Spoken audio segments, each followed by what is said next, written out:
Vanderbilt defensive lineman Nifae Lealao provided Alabama some motivation for last week's 59-0 Crimson Tide cakewalk in Nashville when he exclaimed, "Alabama, you're next," after the Commodores toppled Kansas State on September 16. This week, it's Nick Saban providing whatever ammunition he can as the #1 Crimson Tide, 4-0-1-0 Southeastern Conference, prepare to host Ole Miss, 2-1-0-0, Saturday night. "I think the ultimate disrespect sometimes is when somebody quietly thinks they've got your number," Saban said Wednesday evening in a news conference, "and I think our players need to understand that. We've got to prepare for a totally different type of game than we played a week ago." The Rebels upset Alabama during the 2014 and 2015 seasons and took a 24-3 lead in the second quarter of last year's game in Oxford.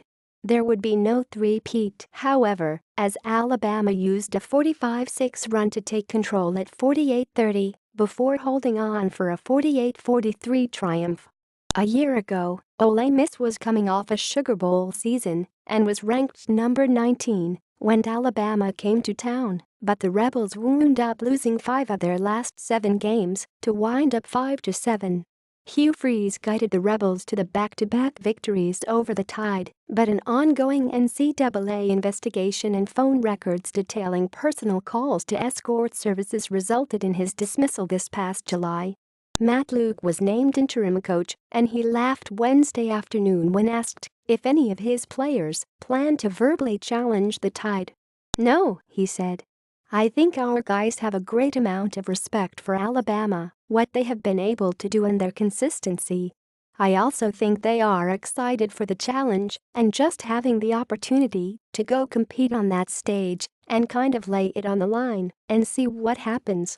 Bo Wallace quarterbacked Ole Miss to the win over Alabama in 2014, and it was Chad Kelly who guided the 2015 victory and gave the Tide fits last September. This time around, it's sophomore Patterson who leads the league in passing efficiency. In 3 games, Patterson has completed 86 of 122 passes, 70.5%, for 1,281 yards with 11 touchdowns and 4 interceptions. "He's got great arm talent, and he's very instinctive," Saban said. "He's a very good athlete, so he can scramble and extend plays. When he extends plays, it's a Johnny Manziel type of game. They have a pretty high play count, so we're going to have to keep the ball some." Capital Pipeline. Alabama's capital city of Montgomery has produced its share of Crimson Tide contributors this season, most notably linebacker Sean Dion Hamilton and Mack Wilson, freshman receiver Henry Ruggs III and graduate transfer kicker Andy Pappanastos. "We would love to have as many guys from Alabama on our team as we possibly can, and all 4 of those guys have made a significant contribution," Saban said.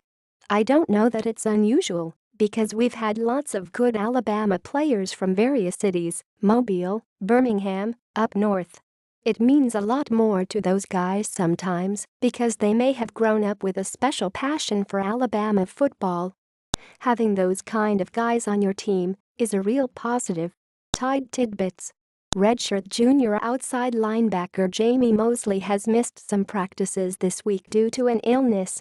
Freshman linebacker Dylan Moses has worn number 7 and number 8 since arriving in Tuscaloosa and was spotted Wednesday wearing number 18. Saban said sophomore Trevon Diggs has been more consistent than Ruggs at fielding punts, especially when the Tide face rugby-style kickers.